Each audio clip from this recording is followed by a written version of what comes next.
Yeah, welcome back. Today we will see the motivation behind the three-phase systems. Why don't we have single-phase systems? Why we have three-phase systems? Today I am not going to focus from the generator or equipment perspective. That I'll focus later on, but I'll more focus from the end user or the end user perspective, and we'll see take it up from there. Okay, so let's start with the single phase system. So let's say that my voltage is a reference phasor given by Vm equal to cos omega of t, and my current lags the voltage by some phi angle. So in other words, this is my voltage phasor and this is my current phasor. So this is V, this is I, and this is phi.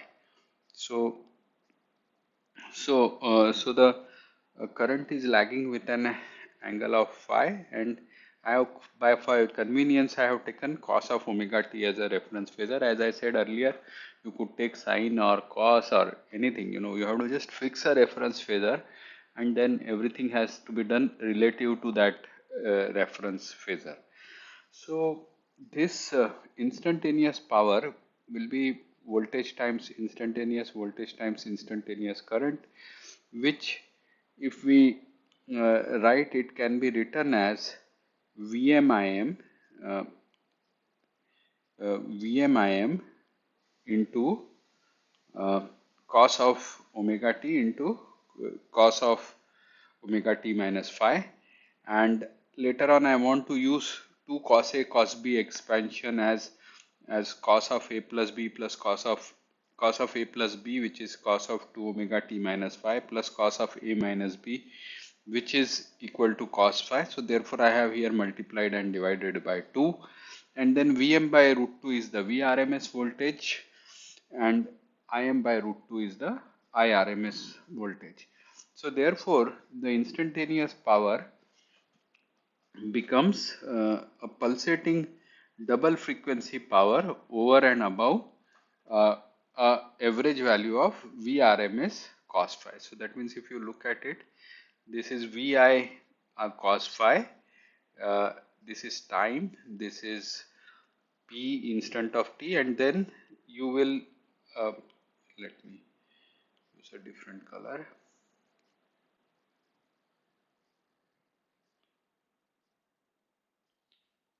And this is the average value, which is Vi cos phi, and then over and above it you will get a double frequency. This is 2 omega double frequency pulsation. This is the P. It could be this average value could be 0, it could be this is Vi cos phi. This, depending upon cos phi, it can take any value, positive, negative, or whatever, but over and above it you will see a double frequency pulsation going on. So this is the instantaneous power. So the instantaneous power has a double frequency oscillation. So this is the trouble of single phase systems.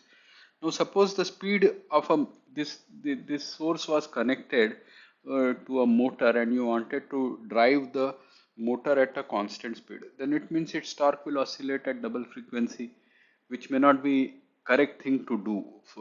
Or if suppose you wanted a torque to be constant, then the end result is that the power is oscillating at speed is oscillating at double frequency, and that can cause hunting, that can cause wear and tear of the motor. So we don't want actually a double frequency oscillation. We don't like this double frequency oscillation going on in this thing. We are only interested in this average work, and this unnecessarily current becoming higher, lower, torque becoming higher, lower than the average value, or speed becoming higher and lower than the prescribed value. Or sometimes there are a torque speed characteristics of the motors, or the loads. For example, if you have a centrifugal pump, then it will be proportional to omega square. So you will have problems regarding it. So what we actually want is our uh, instant at any instant of time, whatever power I want to draw, a fixed number, I should be able to draw that fixed number of power from my source. So in other words, we want to design systems both from the generator perspective as well as the load perspective. We want to design systems with constant instantaneous power. For example, if the generator has a constant instantaneous power, and we know that synchronous machines which are used as generators are meant to be driven at one constant speed, then it means that the torque also becomes a constant. And basically a mechanical input system, for example a thermal boiler, then a heater, then a turbine, or if it's a hydro station, then the water will come down due to gravity effect and then drive a turbine, and based on that turbine rotation would be mounted a generator, electrical generator, which will according to Lenz law produce EMF, which will then connected to the load will drive the system or so on. So all their control systems will become simplified, straightforward, and easy to use. So therefore we want, in other words, a constant instantaneous system, constant instantaneous power. And for that reason, we need to use multi-phase systems. So the multi-phase first, if single phase is not the adequate answer, then the next answer would be uh, two-phase system. After that, the next answer is three-phase system. Then you could have four-phase systems, five-phase systems, and so on. You could think of any number of phases, And usually, what we will do is, usually what I will do is, well, let's say this is a one.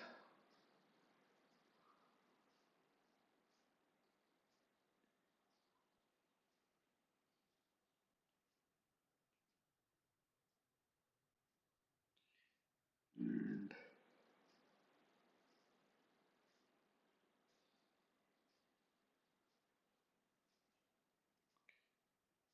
so let me change this color to this one.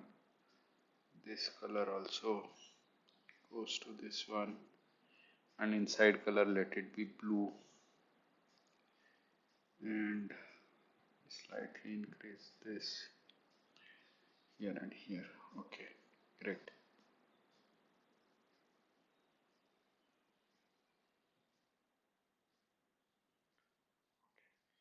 So let us say now that here this is the north pole and this is the south pole. How we can get this north and south pole is, for example, we could have windings connected on this electromagnet, and this incidentally this winding is called a distributed winding. I will have more to say about distributed windings and concentrated windings later on, but to begin with you can see that you make better use of the space itself. So if you look at it now, it will create flux lines. This is the air gap. This is the electromagnet which is mounted on a rotor shaft of the rotor, to which, as I said, in a hydro station a turbine will drive this shaft using the water head, pressure head from the water, or a thermal generator. It will be the boiler will first heat water, create high pressure steam, then the high pressure steam will come out of a valve and impinge on a turbine, and then the turbine will rotate at high speed, like for a 50 hertz system, 50 into 60, that is 3000 revolutions per minute. And then this same generator is kind of same means principally the same generator. Constructionally, a hydro generator and a thermal generator will be very different. A thermal generator will be a two-pole machine. A hydro generator may be a 10-pole machine. So there are a lot of constructional differences, because from waterhead you cannot rotate anything at 3000 rpm. That's really tough. You can rotate it at a slower speed. So if you rotate something at a slower speed, and electrically you want still to repeat it 50 cycles per second, then but you are only getting something like 5 cycles per second rotation, then you need to have 10 pairs of poles sitting on your rotor, not just one north south, but north, like north south, this is north and south. This is a 4 pole machine, for example. So this will create, this kind of a rotor construction will give you a 4 pole machine. And if this rotates at 1 cycle per second, that's the mechanical speed, then electrically a conductor here, a turn or a conductor here will first see a south pole, then will see a north pole. So I am saying that suppose the south pole I show by minus, so then it will see first a minus at t equal to 0, plus at omega t equal to, so 1 cycle per second means 1/4 of a second later it will see this. Then it will see again, so this is south, then north, then again it will see south, and then again it will see a north. Let's say the direction of the rotation is taken to be anti-clockwise, is taken to be anti-clockwise. So then again it will see north. So at half 3/4, and then south pole again when 1 cycle of rotation is completed by the rotor. Actually, so if you look at the B that it is going to see, it's going to, I'm just doing a very simplistic movement to show you what is happening, but it will see therefore a double frequency. uh, this completes 1 cycle of the, so this is the B, then this completes 1 cycle of B here, and then this completes the 1 cycle of B here, but this has happened in just half a second here. So you got a multiplier factor of 2/2 in the electrical signal. If this frequency is called as electrical frequency shown as Fs, then the Fs is 2 times 4/2 times of f of m becomes the electrical frequency. In this case, it's 4 pole machine. We will say that this is a 4 pole machine, and the multiplier factor that it has obtained is p/2, 4/2. Similarly, if it's a 6 pole machine or a 8 pole machine or whatever, so the field lines here from outside will come back like this. From here it will come back like this. There is of course a the similar structure you have to think as I showed outside. I'll not draw it, but there is a air gap, and then there is a air gap, and then there is a core. This air gap which I have shown you here. This this air gap is this air gap is there first, a small air gap. Air gap we don't want large because lot of MMF is required to push the magnetic field through the air gap, but yet from a mechanical consideration some clean air gap is required. And iron in our first course is almost like a perfect conductor of magnetic field, so it doesn't require any MMF to push through it.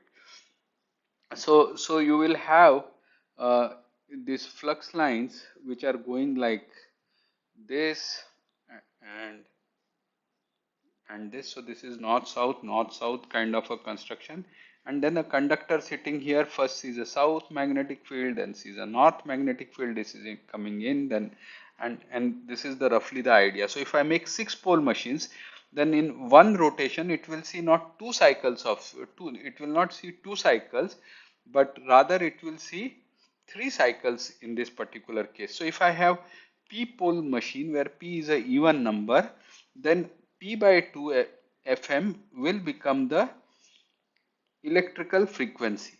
The point is, this induced, if this is the nature of B waveform, then since the induced EMF is BLV, where V is the velocity, this is the conductor, and conductor is held constant, but the B is rotating, B is rolling over at a certain speed V, which is equal to omega times r, where omega is the rotational speed and r is the radius from uh, r is the radius from the center to that particular point.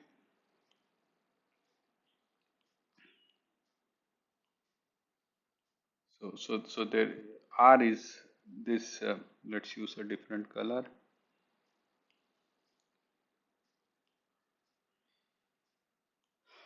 So so r is r is this radius here. There is a conductor which is sitting here. There is a conductor which is, for example, sitting here. Then the v is equal to this rotates. This rotor is rotating at a speed omega. So this is the r, and so the linear velocity here at which the b will be crossing will be v r, and induced EMF will be given by b times the length of conductor times the v. So this could be one way of explaining the voltage which is generated in the conductor, and there the way it is generated here and the way here it is generated here is exactly opposite. If there is the depth L is the length of the conductor, so you imagine this whole thing is a top view, and then there is a depth L which is given to it. So therefore the magnetic conductor sees a magnetic field over the length L, and then this is how you get BLV, and then the other side it will be minus of B of LV, because the next conductor which is sitting here. Imagine, for example, in this particular case it would have been better if I had taken my conductors to be somewhere here. 1 minute. So it would have been better if I would have taken my conductors somewhere here, and so that the full force of full force of B is seen by the conductors. Full force of the B is seen as this. So let's say this is the positive conductor. I'll call it as A1. Then this is the negative conductor, which I'll call as A2. Then the induced EMF then the induced EMF in this conductor is going to be, sorry,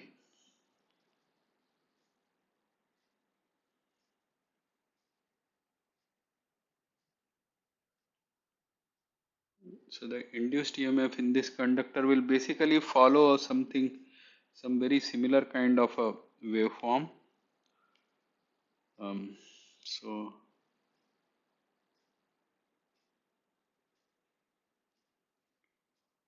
um, this is the this is will be the, I'm sorry, what is happening? Okay, I'm really sorry. Yeah.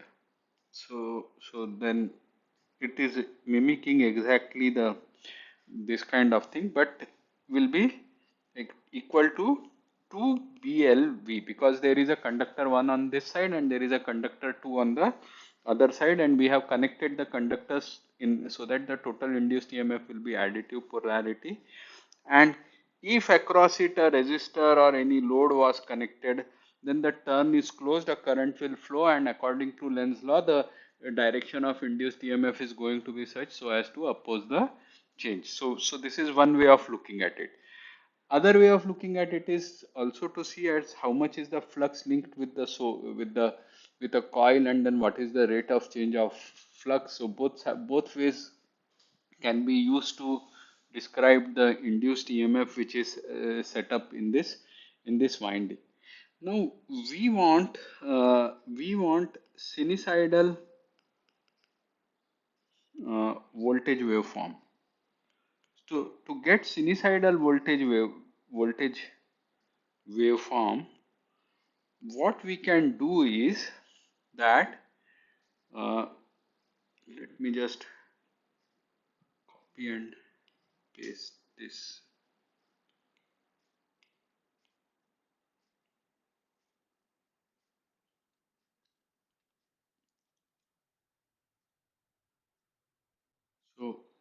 what we can do is, um, I'll first explain it using a traditional magnet kind of a permanent magnet kind of a structure. Uh, what we can do is, mm, okay,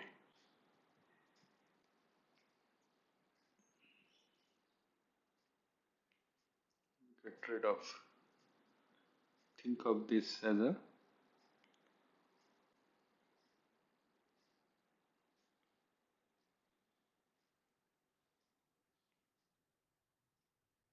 just 1 minute it is.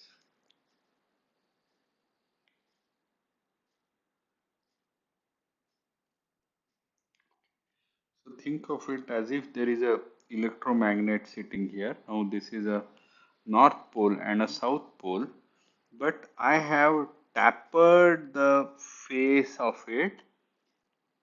So I have controlled by tapering the face of it, I have controlled the length of air gap appropriately. And by such a tapering, what I have done is that I, if you just look at this uh,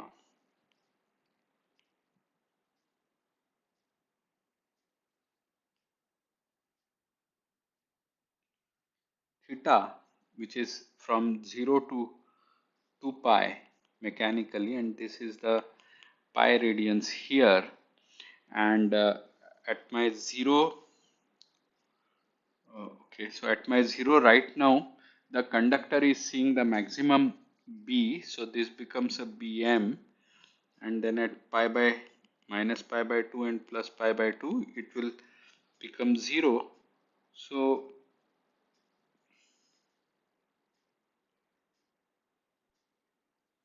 so by tapering, I have made that B of theta is equal to Bm cos of theta. So when I now rotate this, so at theta equal to, at t equal to 0, theta is also 0. This is my initial condition right now, and now I rotate the rotor at omega t.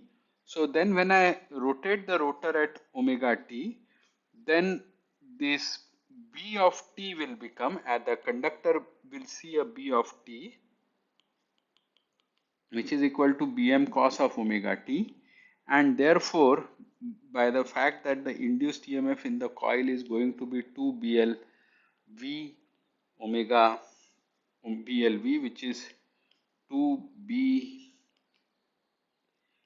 BM LR cos of omega t, we will see that the induced EMF is going to be equal to a, I'm sorry, no, I thought I have to change.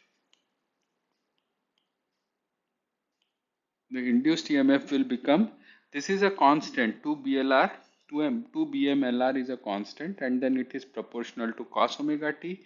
And if I use n turns, if I use n turns, then it will become 2 BMNR omega t. This is with concentrated turns, this is with concentrated winding n turns, but it does not, you give a good space utilization, mind you, it doesn't give a good space utilization on the on this structure. Later on I will talk about distributed windings also, but immediately you can see that now instead I have generated a sinusoidal mmf waveform, sinusoidal MMF waveform, and therefore also a sinusoidal voltage in the winding, which is what I wanted. And this will create my single phase. This will create my single phase system. Now, now if I think since I have come here, I can as well immediately talk about a three-phase system. How do we create a three-phase system, and then we'll look at the math a bit later on. So in a three-phase system, uh, what happens is that suppose if this is Vm cos of omega t, which is for, which is like, for us in India it is 2 pi into 50 into 50t. So this is, let's say, the first reference voltage V of A. Okay. Now then the B phase voltage, there are three phases. Either they are called as R, Y, B, or you can this, because the wires can be color coded. So R indicates a red phase, Y indicates a yellow phase, and B indicates a blue phase, or simply you can call it as ABC. Now in a balanced, there are two balanced three phase system. The generator will generate, if the first phase is written as Vm induced or generated voltage is written as Vm cos of 100 pi t, then Vb is going to be 100 pi t minus 120 degrees, means lagging, this phasor is lagging uh, by 120 degrees.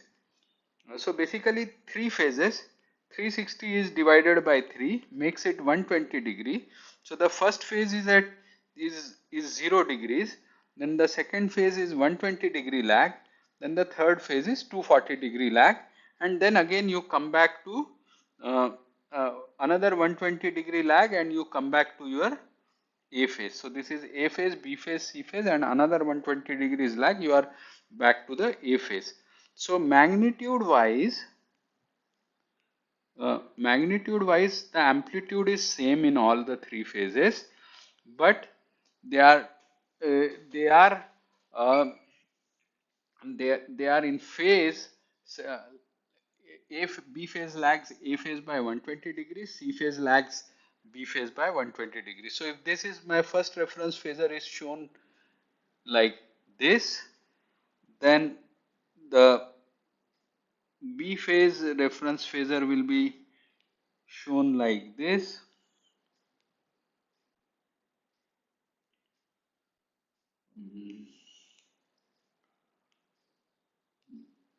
This will become my B phase VB reference phasor,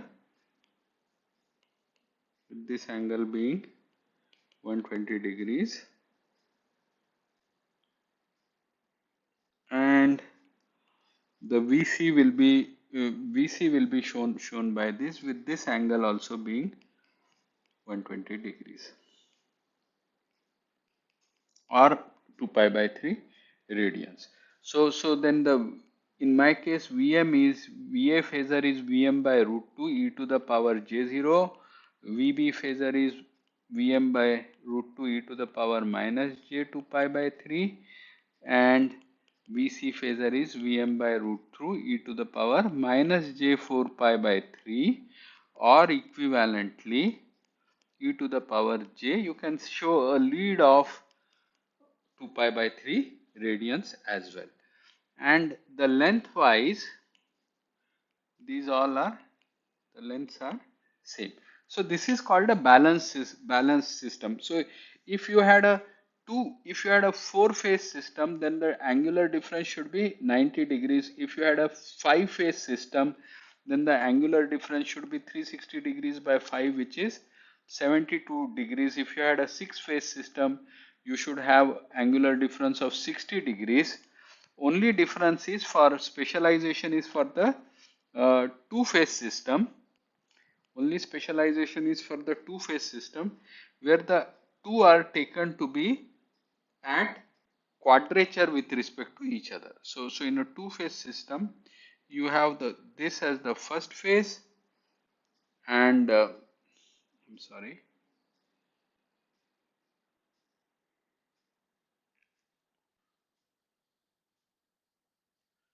So this is the first phase, and this is the, if this is VA, then VB will lag,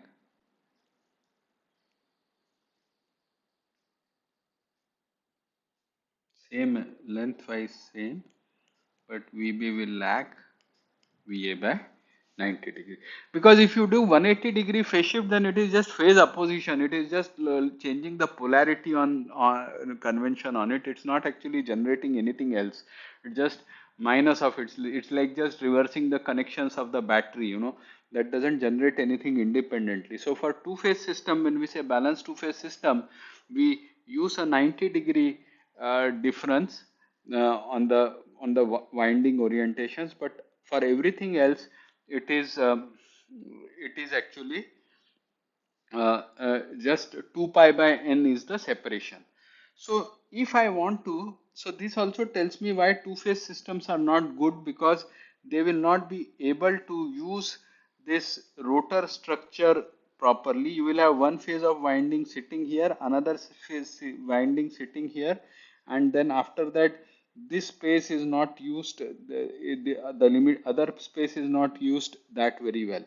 But what will happen if you want to do a three phase, if you want to generate a three phase voltage like this, if you want to generate a three phase voltage like this, what you have to do is, whatever a phase winding sees, the flux pattern in time, the flux pattern, the change in flux pattern in time, same thing B phase winding should see, but it should see after a time period of, after a time of t by 3. So if t is the time period of the rotation, one time period of the rotation, this should see with a delay of t by 3, and then the omega t by 3 will become equal to uh,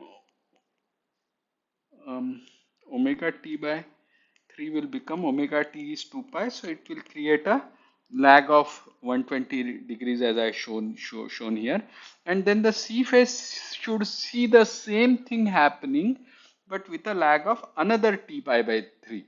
So on this rotor structure, if you just install 120, let's draw this axis, let's take this 120 degree apart line, and here if you install BB dash, if you install BB dash, and here you install the CC dash or C1 C2 more correctly, let me not change the uh, nomenclature suddenly, B1 B2, then you will see that when this right now at t equal to t equal to 0, a1 a2 is seeing the peak flux cutting across the conductors.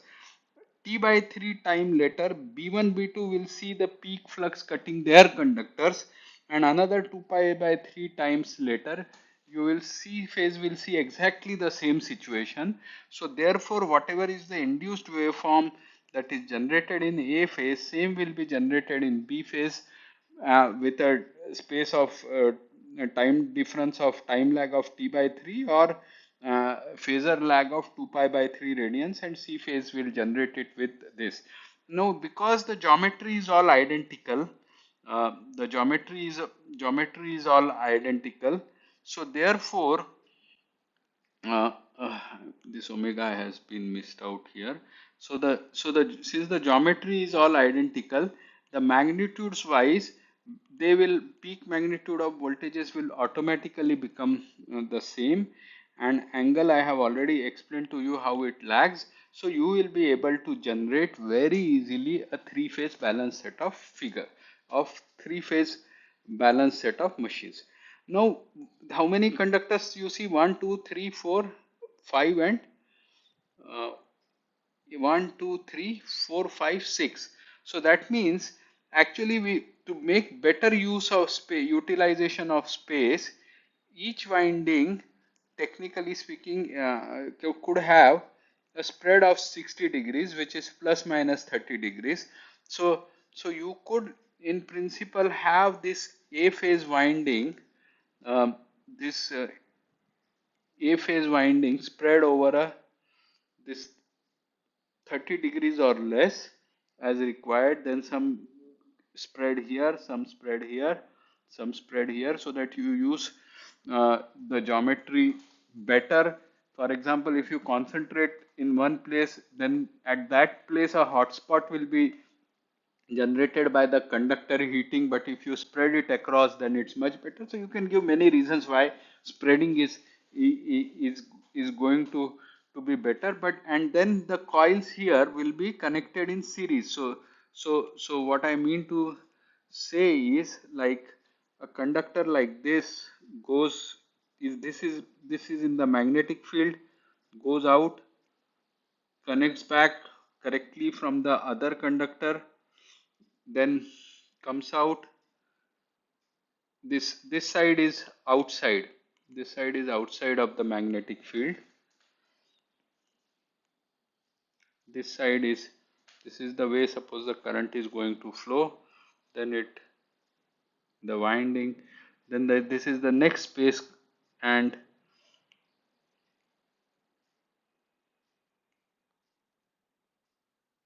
so this is the uh, this is 180 degrees apart, means in the, if it's a system like this, it is, this is like A1, then this is A, this is A2, but then again you take you reach A2, then from here you go back to this conductor and connect them in series. So this is turn 1, turn 2, but instead of they overlapping on the same space, they are now spread over a certain certain angle. So this will of course means that you cannot just say that voltage is n times the first, this thing, the distribution will create some impact which we will discuss later on, will create some reduction factor which we will discuss later on.